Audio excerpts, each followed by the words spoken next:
Hello, welcome back to the channel. As you can see, we're working on computer stuff again today. We haven't done that in a while. If you'll also take notice, we're not in the original set that I used to use. We have upgraded, so to speak. I now have what I call a data center in my backyard. It's a shed. A lot has happened, basically. We'll cover that in future videos. I'd like to give a tour of that. But today we've got something that I'm going to use for said data center, and I'd like to share it with you guys and make out a pretty quick video here. I'm not going to do any testing in today's video, but I will give you guys the rundown and walk you through the steps of how you can do this at home if you so choose to. There is a lot of projects I've been working on in terms of IT related content, and I have a lot to show since my last tech related video. But today the matter at hand is AI, artificial intelligence. You've probably heard that term thrown around about 1 million times as of late, and depending on how you feel about it, it's here, it's part of the future, and it's time to start learning about it. Today we're going to be constructing a graphics card, which I know sounds a little weird. When you think of graphics cards, you probably think of something like this, used for gaming with outputs and your standard fan, obviously. Just your standard PCIe graphics card. Obviously, they've got full-size form factor, and then you've got stuff like this here, which is half height. That's not what we're going to be talking about today. Today, I have something very special. It is one of the most powerful pieces of tech in my whole collection, and potentially one of the best purchases so far, one of the best performing things. It's definitely a budget-friendly option if you're looking to host your own LLMs. And if you don't know what an LLM is, because most of the people that watch my channel don't, that stands for Local Large Language Model. And this is basically like your ChatGPT, your Claude AI, your Grok, your everything. Those are called large language models. But the problem with those is they run in the cloud. And when something runs in the cloud, you don't own it. You might pay them money to use it, or you might, be handed ads in order to use it, but you don't own that AI, and everything you tell it can be used at that company's, however they see fit. And we don't like that here in the IT community, of course. So the next best option is to do it yourself. We're going to be doing that eventually. I've already done it with a few things, but once we get this built, set up, we can use that for large language models. But today, this video is just going to be covering how to build this graphics card, how to get it set up, and what all you should know before getting one if you choose to get one. I guess I should supposedly talk about the graphics card in question, which is this bad boy. We'll go ahead and unbox it. So this isn't your standard PCIe graphics card, as you may have already found out. This is the Nvidia Tesla P100. Yes, there is an Nvidia Tesla P100 PCIe variant. That is not what this is. This uses a proprietary interface made by Nvidia called SXM2, and there's SXM1, SXM3, all the way to SXM6. It's a proprietary connection that has its own special boards made out to connect to the computer and interface so that you can have multiple of these in a row. And these are very nice because they're very slim. Obviously, if you're in a data center environment, that's very important. This right here is the heatsink, which did not come with this. I had to buy this separately. But once you put it on there, it is quite large, tall. In that sense, it is very tall, but its width is not very bad. You could definitely fit multiple of these in a row if you had, say, a 2U or a 4U chassis to put it in, and that just meaning 4U, just meaning 4 rack units, which is how servers are measured. These cards are known for being very good in terms of price to RAM capacity.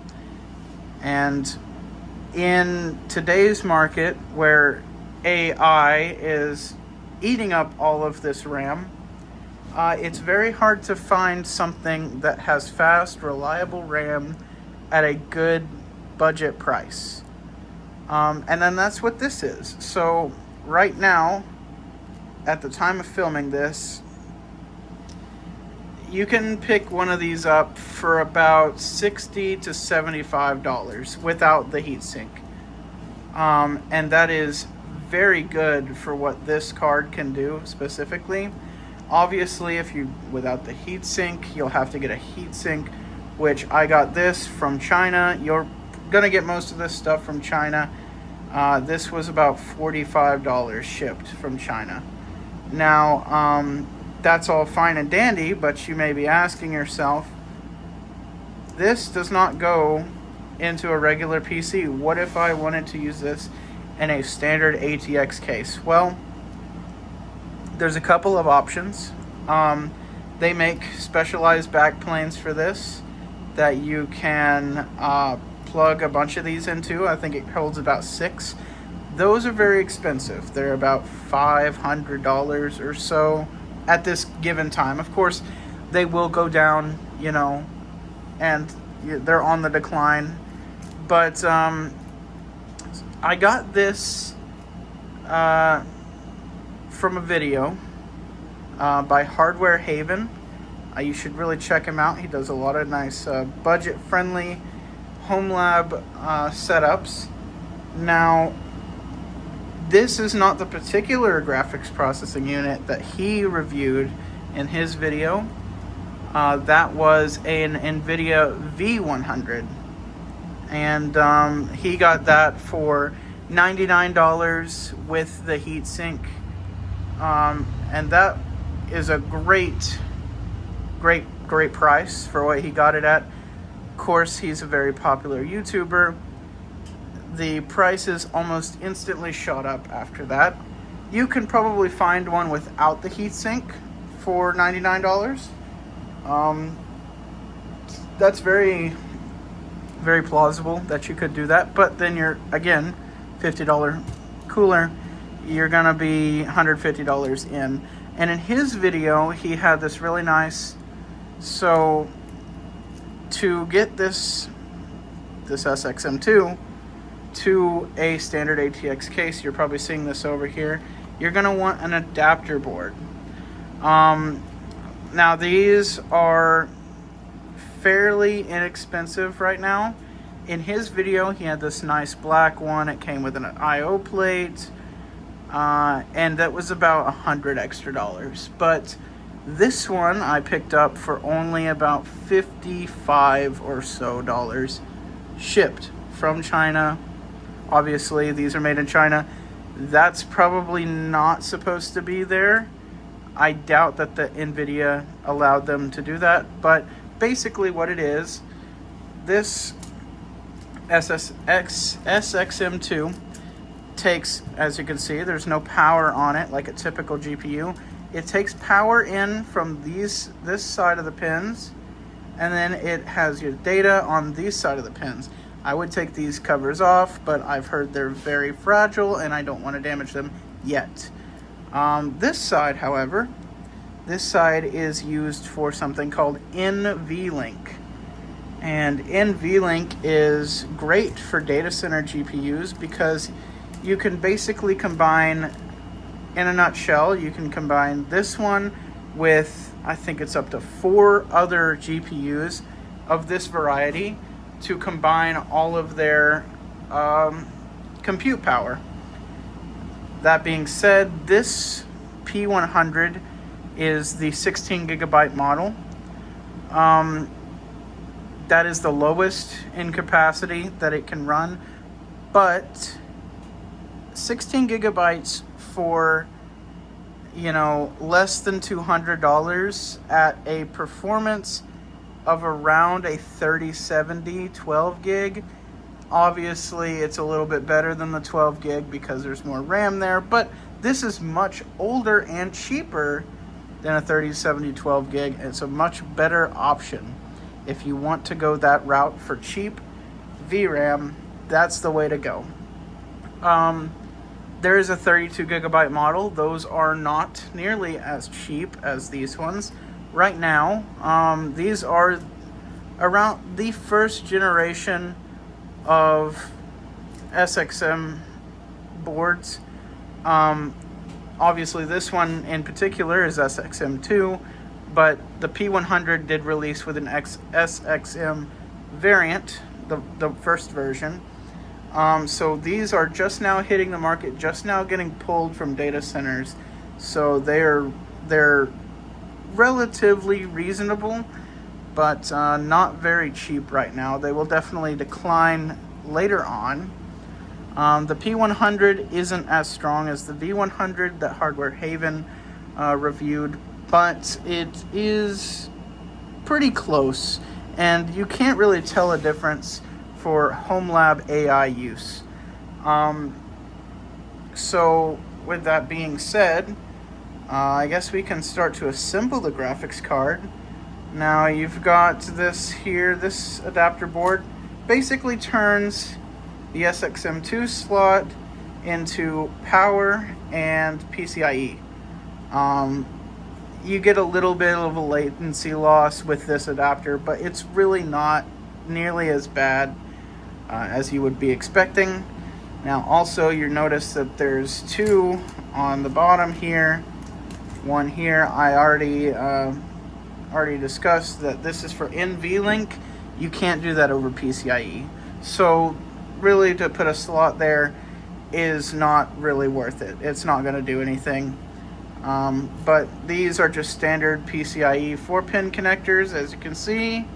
And we will, obviously we don't have an IO shield. That kind of sucks, but in a stationary rack server, it's really not going to do much difference. As you can tell, there are no video outputs, so you will need to run a really low powered video card to get video out of the machine running this, or you can just SSH into it or use Proxmox, like a hypervisor like Proxmox, and control it from a web UI. Those are perfectly valid options. You can definitely do that if you want. So without further ado, I think it's time that we can put this together, and I will be right back with you. I'll take off all these caps and get it ready because it's supposed to be a pretty tedious process, so I will be right back. And we're back. So we've got our caps taken off. I'm going to leave this side on just because it's not going to connect to anything anyway. But as you can see, there are a bunch of tiny little pins in there. They're very fragile. You want to be very careful with this. As for when it gets on there, there is a spec sheet you're supposed to follow and a special torquing screwdriver to kind of torque everything down to spec, to make sure these seat all the way. I don't have that. It's like a $300 screwdriver, and I'm not worried about it. So we're just gonna do this the way that Hardware Haven did, and that is line up these little holes right here and just gently press it in until you can feel it. I don't think it's supposed to click. I think it's just gonna sit in there like a CPU. And yeah, so we've kind of run into our first problem here. If you can see, the screws go in, but they're not actually threaded holes. So this actually just doesn't fit on there. I'm sure there's some nuts or something I can use to do that. Let's just make sure we haven't damaged anything. I don't suppose we have, but I will I'll just put that back on there really quick and check if I've got some screws. So I don't suppose those are M2 screws, but we can check.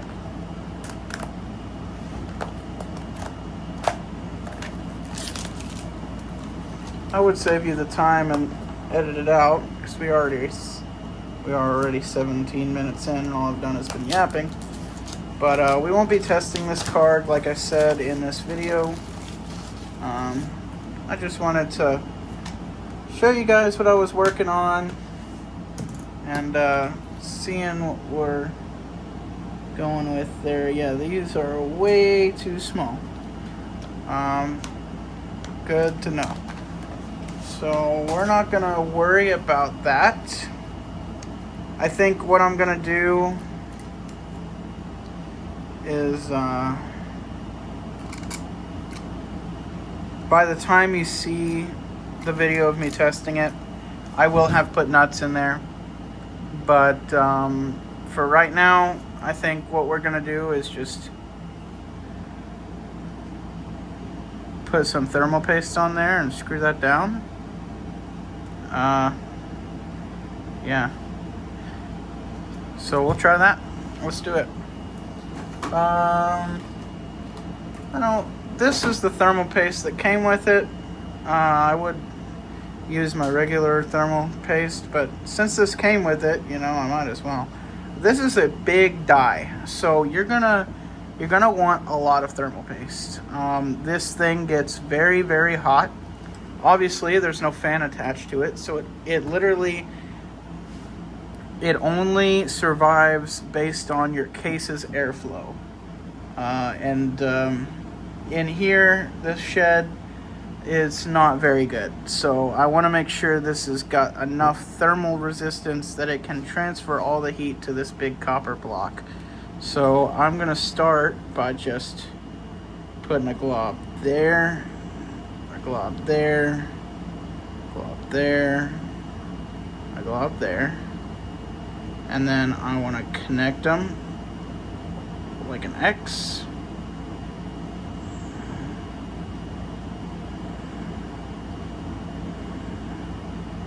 Sure. Yeah, that works fine. This is old thermal paste, apparently. Very bad thermal paste. Very, very bad thermal paste. Okay. I instantly regret that, but I think we'll be fine. I'll just find some more here. Oh, I've got some more. we'll do this. How about that? Just wipe that dye off. That stuff wasn't even sticking, honestly. Really good quality thermal paste. We only the best in here, guys. Today we've got this. It is not even for tech parts. It's for like ice cream machines, which if you've watched my channel at all, you know that is my specialty, using the wrong kind of thermal paste. There we go. That's a big, nice, healthy glob. And we'll just flip this over, plop it down.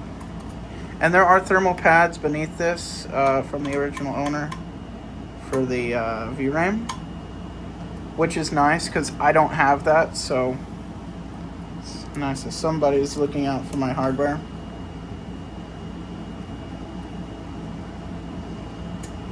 And that's cut. Now we'll go to this one till it's cut. Thing with these server heat sinks, they don't need much before they bottom out. So really gotta be careful. But